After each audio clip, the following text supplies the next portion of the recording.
Well, Los Angeles police saying that a man was arrested for posing as a U.S. Marshal at an event for Democratic presidential candidate Robert F. Kennedy Jr.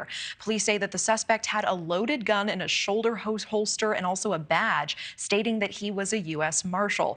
The suspect did not threaten anyone, but it is raising questions about candidate security.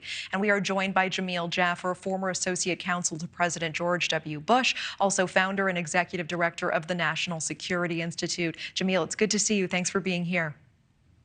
Thanks for having me, Natasha. Jamil, what are you tracking about this specific case? Because we're looking at a statement today from Kennedy's campaign. Apparently, a security team did interact with this man before a speech. He claimed he was part of the candidate's security detail and asked to be taken to Kennedy immediately. What do you make of this?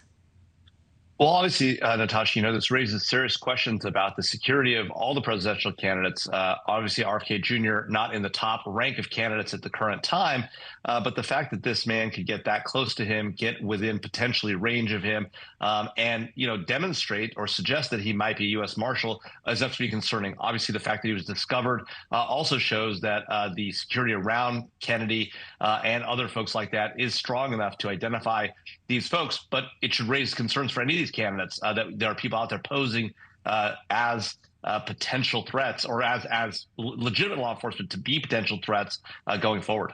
Any doubt in your mind that this incident could have been much worse? Did they get lucky here?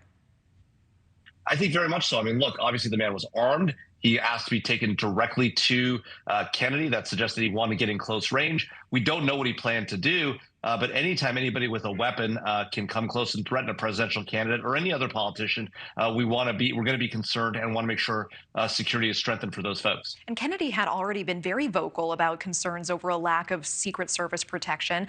The agency typically does not provide security to candidates this far out. In your opinion, at this point, should he be afforded it?